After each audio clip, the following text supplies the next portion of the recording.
Delivering a TAP device involves a 3-appointment process from start to finish. According to my wife, I snore quite a bit. Once you have identified a patient who is a candidate for TAP therapy, you will schedule the patient for a comprehensive oral exam and evaluation.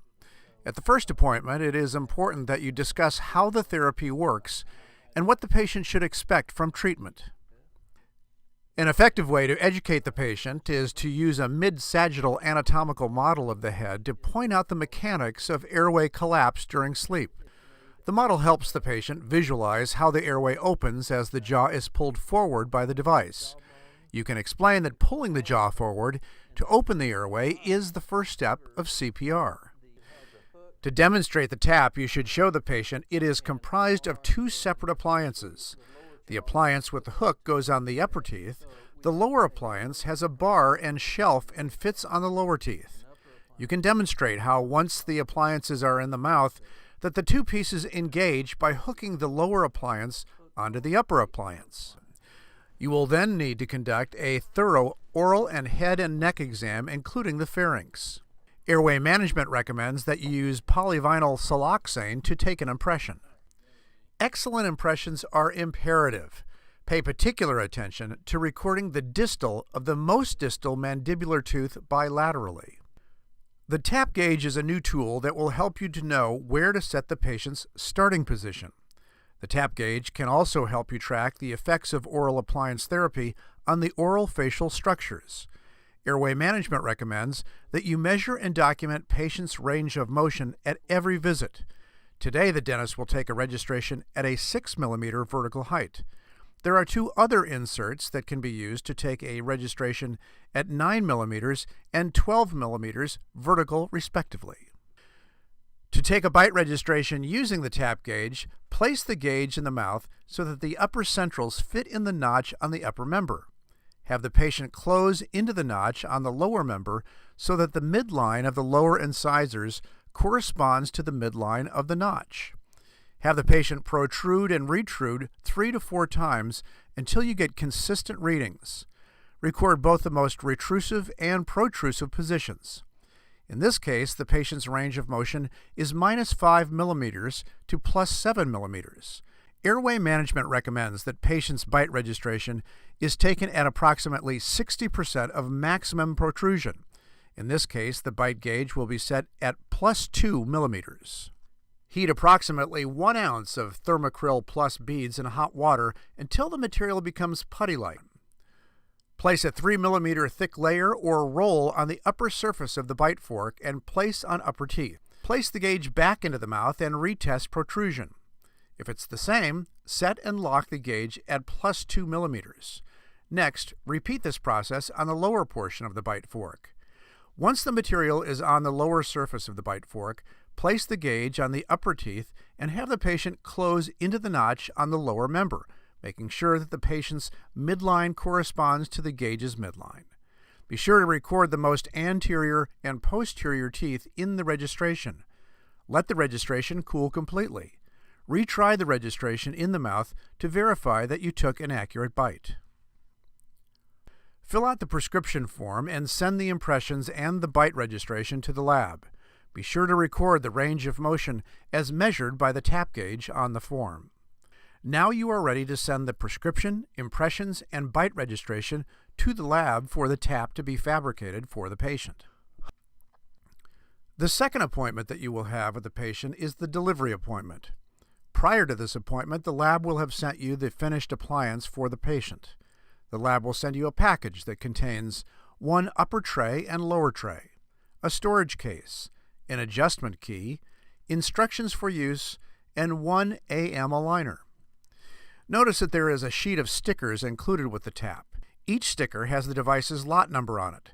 It's important to put one of these stickers in the patient's records. There are several steps that need to be taken prior to the delivery appointment. Before you fit the patient with the device, inspect it to make sure that the pieces are not damaged and are free from physical or cosmetic defects. If there is the slightest indication that the device may be damaged or defective, do not fit it. Prior to inserting the device, run the TAP under warm water. This makes it easier for the patient to insert the device. Hand the upper tray to the patient. Instruct the patient to fit it over the upper teeth and press up using his thumbs.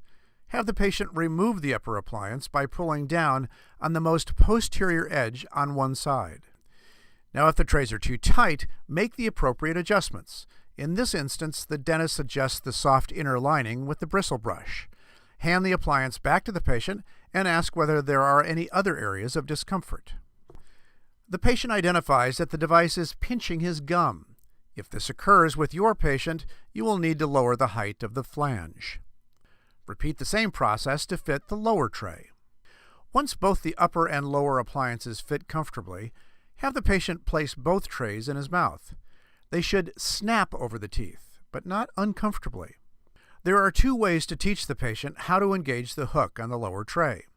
You can either instruct the patient to hook the trays together outside of the mouth before putting the appliance in the mouth, or you can have the patient put each tray in separately and then guide the patient into the proper position where the hook is engaged. Have the patients practice this skill once or twice. Have the patient practice hooking and unhooking the device. Also, show the patient how he can slide his jaw side to side while the hook is engaged. Check for contact in the posterior area, then check for lateral movement. Now, while the patient is wearing the device, ask the patient questions to make sure that you have achieved the right fit. Ask the patient if the jaw feels comfortable when the hook is engaged. Ask if the trays are tight, but not uncomfortable. And be sure that there is an equal fit in all areas and that the device is smooth on the inside and is comfortable to the tongue. Double check that the patient is capable of inserting and removing the upper and lower appliances. Once the device is properly fit, it's time to teach the patient how to titrate the device at home and adjust the hook position while the tap is in his mouth. Make sure that the hook is set at the most retruded position. This is the starting position. With both trays in his mouth and hooked together, adjust the patient's jaw forward using the adjustment key. Turning the key to the patient's left shoulder while the tap is in his mouth will advance the hook and bring the patient's jaw forward. 1/2 turn is equal to 1/4 millimeter. Have the patient practice turning the key and moving his jaw forwards and backwards. Next, show the patient how to advance the hook when the tap is out of his mouth. In this case, the key needs to be turned clockwise to advance the hook. Discuss the titration schedule with the patient. Instruct him to make 1/2 turn of advancement every 3rd night until he stops snoring or his symptoms subside. Tell the patient to call your office if he has any problems with the device or if he experiences any discomfort while titrating the device. Sometimes patients feel that their bite is not normal when they wake up in the morning after wearing the TAP device. As part of TAP therapy, you will make another appliance for the patient to use in the morning to reposition his jaw. This appliance is called the AM aligner. Essentially, the AM aligner will counteract the forces placed on the jaw during the night and will serve as a guide to ensure that the patient can get his bite back to its original place in the morning. To make an AM aligner, heat the wafer in hot water until it's floppy. Place the AM aligner over the patient's upper teeth with 2 millimeters showing beyond the facial and buccal of the upper teeth. Then have the patient remove the AM aligner. Hold the AM aligner up to a light. You should see transparency in areas of occlusal contact. If the patient did not bite hard enough, there will be no light shining through the material, and if this happens, heat the AM aligner and repeat taking the bite. Finally, trim the AM aligner to the gingival edge of the lower teeth. Have the patient put the AM aligner back in his mouth and check for fit. Next, you will teach the patient how to do a morning jaw exercise while wearing the AM aligner. Have the patient replace the appliance in his mouth and have him slide his lower jaw into a protrusive position and squeeze, and then into a retrusive position and then squeeze. Instruct the patient that each morning he should insert the AM aligner and repeat the exercise until his bite feels normal again. Typically, patients repeat the jaw exercise several times and then continue to wear the AM aligner for 10 to 30 minutes. You got your key in here. Before the patient leaves, make sure you instruct the patient on how to care for his device. Then give the patient his new TAP device, a copy of the home care instructions, and the patient instruction booklet that came from the lab.